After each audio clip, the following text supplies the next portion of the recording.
Well, here we are in the chapel at Athens State in Founders Hall, and I am with my friend and colleague, Dr. Eric Betts, and together we are glad to host Convergence, a place where religion, leadership, and culture come together.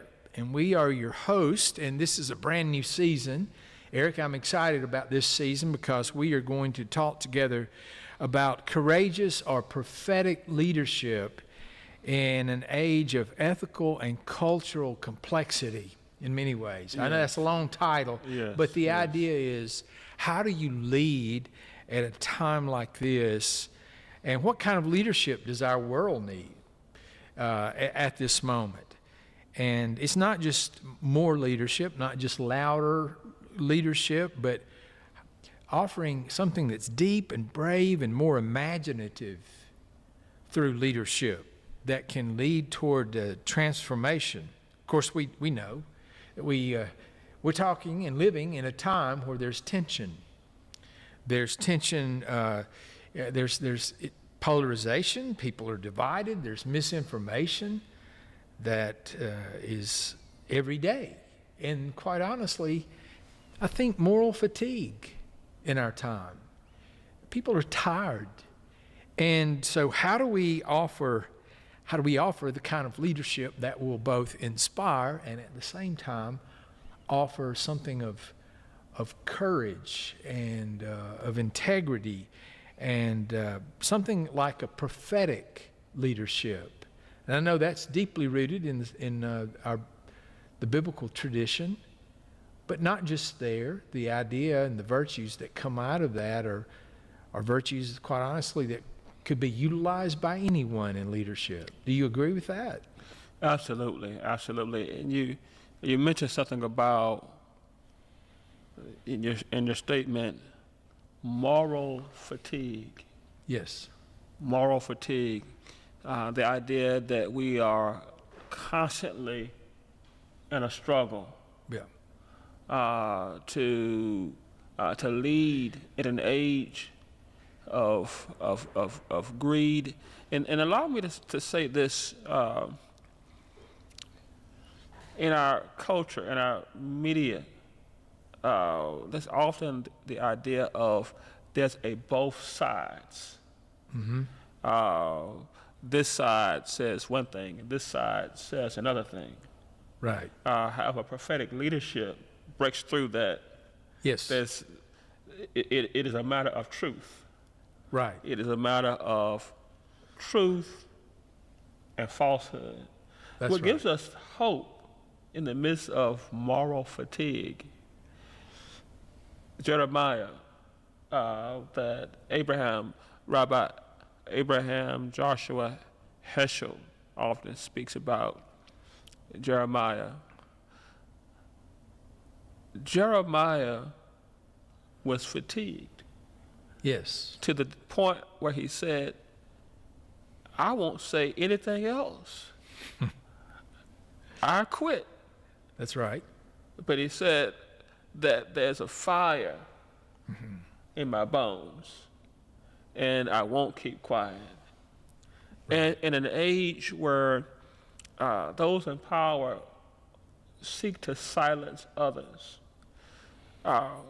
within humanity, there is a sense, there is a spirit that says that I won't be quiet, and right. I'm willing to pay the cost for speaking out, not because I want or I welcome conflict, but I just can't help myself. Yes. And because it rises up. Yes. It rises up. Yes. And true leadership is leadership that will not, I see if you agree with this, true leadership is, at least prophetic leadership, is the kind of leadership that will not squelch that voice, that inner voice. Yes. That there may be a cost. You may be misunderstood or attacked by others. Yes. But what you said, I think, is so important for our time. How do you cut through this rhetoric that says, well, that may be what you say, but this other side, they say this.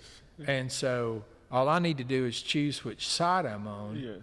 And prophetic leadership transcends that. Yes. It rises above it. And what you said about truth, what we're talking about with prophetic leadership is truth that's anchored in a real love, right? Yes. Yes. And humility. We're not talking about prideful leadership, but we're talking about prophetic yes. leadership. Yes. Yes. And you know this, anyone listening to this will know this. We're in a crisis of leadership. Yes. And we're surrounded, quite honestly, by leaders. This is true both in faith communities and in nonprofits and for-profits. Wherever leadership is being exercised, people are, in many ways, leaders are just exhausted. Institutions that were once strong and considered to be, not only inevitably they're going to be there, but they were sustainable. Those are faltering in our time. And we are just surrounded by misinformation and division and distrust. So I love what you said about cutting through that with a prophetic word that is anchored in a truth that transcends this either or. And Yeah. I think honestly, deep down, intuitively, at the gut level, most people in our culture know when they hear At the gut something level. that rings true, Yes. and something that is obviously misinformation that's anchored in a lie or just to mislead people. I think people know that. We kind of wink. People often will wink at that or nod their head and just move on and go, well, that's just the way it is. Yes. And then there is the idea that there are those within this oligarchy system that we see that believe, and this was stated in the 2024 campaign, we believe that telling a lie is worth it if it enhances our cause and will accomplish what we seek to accomplish. Right. So you're right when you say that within ourselves we actually know the difference between right and wrong. Yeah. That's why the words of the prophets and what Jesus said resonated with so many, because it is not as if it's new information, Right. but it strikes a chord in what we know as humanity, and that is love to God. Right. And this love to God is not this sentimental love towards God. It means respecting what God requires. Yes. And then love towards your neighbor. And the question in Jesus' day was, who is my neighbor? And that still remains the question today. Not who's a citizen, but who's a neighbor. And not someone who lives next door. Not someone who lives next door in your zip code. Right. The person who's in need. Those on the other side of the tracks. And there are a lot of people who are hurting in our time. Yes. And I think you put all of that together and you realize where this moral fatigue comes from in leadership. And what I hope we can do together in this podcast, not just today, but in the weeks to come as we do this series, is that we can help not only inspire, but offer a word of hope that maybe, just maybe what's needed in our time with leadership is that we one, acknowledge what Walter Brueggemann says, that we are, in many ways, he used the word enculturated, which is a big word, Yes. but it means that we're all captured by the culture of our times, that we live inside this prison, this bubble, Yes. this cave, Yes. however you want to describe it. But he held out the hope. He talked about a prophetic imagination, an imagination that was stronger than and more appealing than the one in which the culture of which you're a part, that culture's put forward. In other words, there's a better way to use your imagination. And when you merge that with faith and courage, you get prophetic leadership. Yes, yes, and this imagination that Walter Brueggemann spoke of comes about in conversation with those who are at the bottom. Right. By listening to their voices, having conversations with those who are struggling to put food on the table. That's right. Those who are struggling with child care. Right. Those who are struggling with economic unfairness in this voluntaristic economy we're living in. That's right. Listening to those voices is what cultivates that prophetic imagination. And Abraham Joshua Heschel said, in the line with what we mentioned about Jeremiah, Right. that a prophet is, and this is so important when we're looking for leadership, because we tend to focus on elected leadership rather than listening. Who are those voices who are out there that are in alignment with the prophetic tradition? But he said Right. something that a prophet is one who feels in her or his bones the divine pathos for humanity and is compelled to express it. Right. They answer to a higher calling. It's See, so those, true. those That's in good. this, and those in this oligarchy are compelled to answer the phone for those who have put the millions of dollars in their campaign Right. fund.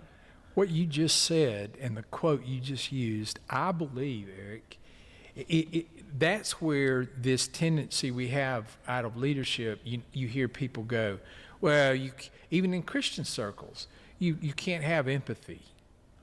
That empathy is a weakness. I believe that part of that is being fueled by the idea that if empathy is a part of who we are and part of leadership, that the concerned people may step out of line, that someone may try to speak truth to power. Yes. So if people are hungry, it's just the way it is. Yes. If people are hurting, it's just the way it is. And actually blame is placed on the people who are hurting or hungry.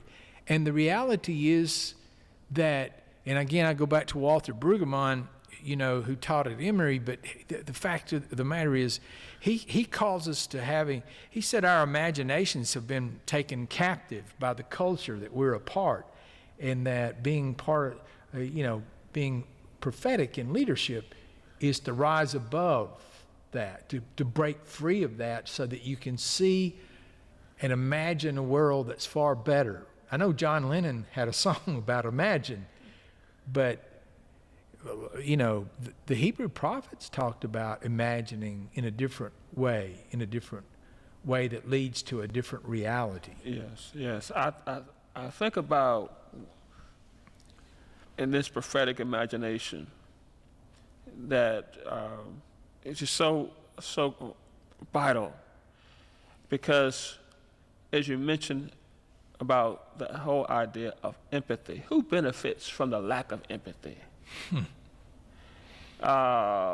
It is the vultures that are at the top of this unfair economic quasi-criminal system that we're living in. And the people who are hurt by this lack of empathy are those who are victimized by this. That's right. So what happens now with this lack of empathy, instead of prophetic leadership, the target becomes the poor. Right. The target is those who have been historically profiled and stereotyped. And now it's okay to lean into those lies, those labels, those stereotypes, because it lets those who are at the top, it lets them off the hook. That's right. And they can continue to exploit those who are at the bottom. So it is very interesting in this season that so many, their target and their finger pointing is at the poor. Right.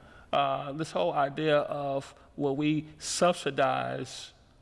continue to subsidize, or this radical individualism that says, well, why should we be caring for the poor, Right. putting food on their tables, but they don't talk about the low wages that create such a system that benefits those at the top, that puts people in a position Right. where they have to resort to assistance. That's right. And I don't see this. I don't see charity. Just in my humble, this.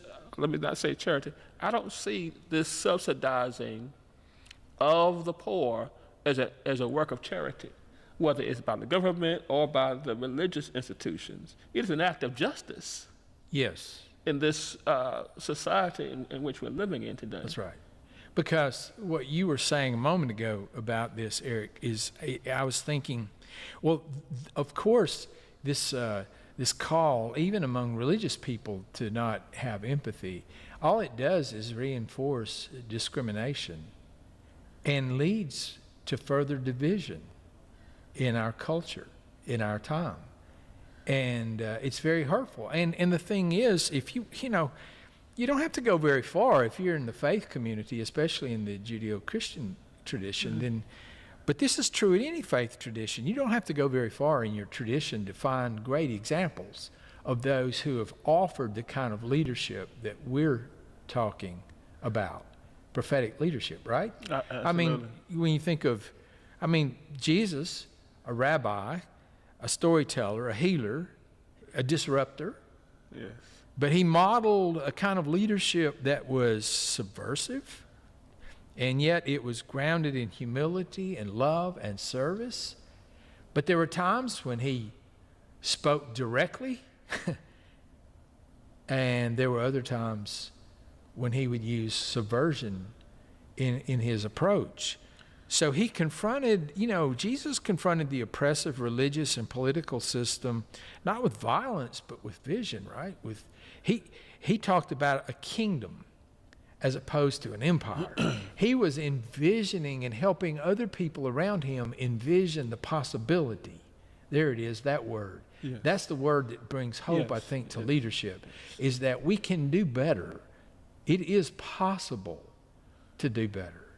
And prophetic leadership, I think, has to be anchored in that understanding so that indeed there is hope and there is a reminder that the fire that you described from Jeremiah, it still burns.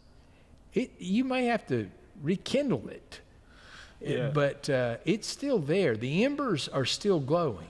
Yes. The Reverend Dr. Joseph Lowry, the one who succeeded Dr. King in the SCLC, one of his most famous sermons was, how can we sing the Lord's song in a strange land? That goes back to that fatigue that you were referring to. How can we, using the Psalms as an anchor, how do we sing the Lord's song in a strange land? And Abraham Joshua Heschel answered that question. And not only did he answer that question, but all of those in the black tradition answered that question. That was the point that he was making, is the Israelite history, how can we sing the Lord's song in a strange land, was never answered. Right. But there are those in history who answered that question throughout the arc of history. Right. William Lord Garrison, Frederick Douglass in his famous "Word to the Slave is the 4th of July" speech. We could think of those like Ida B. Wells. Even today, in more recent times, Muhammad Ali, the anti-imperialistic critique of America by making the stands against the Vietnam War, Dorothy Day. And we can even come down to today, leaders such as William Barber. the second have answered that question. How do we That's sing right. the Lord's song in a strange land? And it's not as if these figures have lined up to do this, but they're doing it from a sense of, I feel compelled Yes. to do so. Right. I mean, but no one, I mean, I like that, the fact of being compelled, because when you look at the challenge, when you look at the opposition, when you realize that what you're putting yourself out in a way that will risk not just rejection, but reputation, and but to not do that is a compromise of courage and integrity. And then you are left to live. And quite honestly, Eric, I believe I think there are a lot of preachers and leaders in faith communities in our time who are faced with this every Sunday morning. Do I cross the line, even though the biblical text goes there? And it challenges us to cross the line. Do I cross that line and risk being, accused of being a radical, of being, or do I just echo what my people already believe? Yes.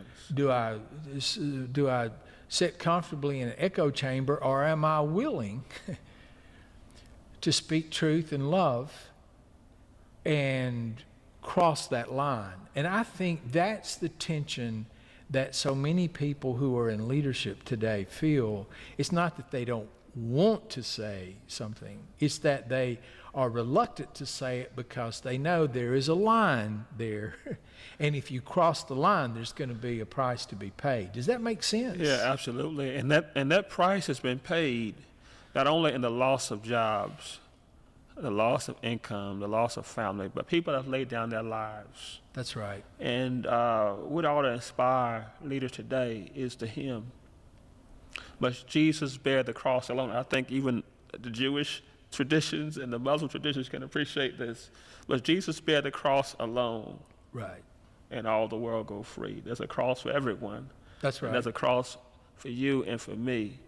That's true. So, and Jesus said that, right? Yes. If you want to follow me, yes. you got to pick up your own cross. Yes. And when I think about the idea of the cross and the sacrifices, we talk about faith in this country so much. And religious leaders speak about faith, but we speak about it in terms of what is possible. Mm-hmm. What does hope say? But faith is also the belief that if I do what's right, if I say what's right, if I stand up, if I speak up, Right. if I make the sacrifice, that everything is going to be all right, that it's going to work out for the good. And that's an aspect of faith that I think we often neglect. And it is, Right. that is the level of faith that is needed in these times. It certainly is. But to demonstrate integrity in a fragmented world, resilience in a time of crisis, humility, when the system rewards pride, it's perceived as power, Yes. and vision in a culture that's just obsessed with the short-term result. Yes. And so it seems to me that, this idea of being a leader, offering prophetic leadership, is something that's relevant not only for our times, but a needed word. Yes, for people in faith communities, maybe that's who we're talking with a lot today, but also for the nonprofit and the profit, wherever you lead in the culture. You have to ask yourself, I think, at the end of the day, the decisions I make, the words I use, the policies I support, are these all things that bring us together, that will make us better? Does it demonstrate, if you're in the faith community, does it demonstrate your love for your neighbor? And prophetic leadership calls us to a moral courage Yes. with love and integrity, and it will not let you off the hook. Prophetic leadership doesn't do that. It's not in the Southern, culture. We talk about being nice as the real virtue. Yes. No, it's not. It's about love. Yes. If you follow Jesus, it's about love, and regardless of your tradition. Again, because we have friends across the faith traditions, it is about demonstrating a love and compassion that's anchored in a call for justice. That's the heart of prophetic leadership. Would you agree? Yes, absolutely. This whole idea of love in our culture has been so obscured, so much so that we think that kindness and being polite is the same, is the equivalent As love. of love. And it's when we think about, let's look at corporate spaces. The conversations in politics. We talk about civility and warmth and kindness, and we make that the equivalent of love. But I love what Cornel West said. He said that justice is what love looks like in public. And Michael Eric Dyson says that justice is what love sounds like in public. And being kind and nice is not the same as being anti-racist. That's right. It is being loving and kind is not the same as being an advocate for the immigrant communities. Right. Love is standing in solidarity and joining your voice right. with those who are suffering and hurting in every aspect of life. That is so well said. That's challenging, and it's inspiring. And I hope that as you listen to those of you who are listening with us, that you're reminded that this idea of being a prophetic leader is not simply tied to people who are in leadership in a faith community. It's not tied to necessarily even positional leadership. Yes. That all of us have the opportunity, and quite honestly, I think the call to be a bit more prophetic in leadership, that we look more carefully, that we listen more deeply, that the hurt, the cry of the hurt and the oppressed in the world, that we hear that. Because if we know anything of our scripture, right, God heard the cry of the oppressed. That's what it says about the Israelites who were in bondage. Yes. That God heard their cry. Yes. And that's where Moses, who was himself a prophetic leader, rose in response to a call. So I think, I'm looking forward to this conversation in the days ahead. There's no way to unpack all of this in one time, one season, one session. But we for this season, I want us to talk together about these issues. How do you offer leadership that moral leadership in a time where, in an age of misinformation? Yes. How do we lead? How do we live in a way that brings us together in a better way? So I want to thank you, Eric, for this time. And we have, you don't see him, but Grayson's behind the scenes here, and he's the real guy who pulls this together. And we're grateful for you, Grayson, and really grateful for those of you who are listening. And we hope this is the beginning, not just of a new season, but the beginning of something that will be useful and something that will be challenging. Across the days, we'll be, Eric and I will be working together on providing a bit of a course on prophetic leadership on this topic down the line, and we'll certainly tell you more about that later. But thank you for joining us today in this episode of Convergence.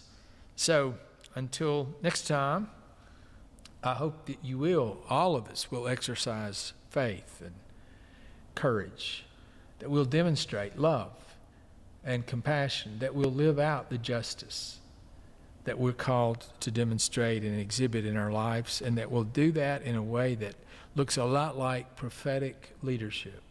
Eric, any last word? Yes. Just stay tuned as we will, in the next weeks, develop this course in prophetic leadership. And if you're interested, stay in contact with us and continue to follow us. Yes.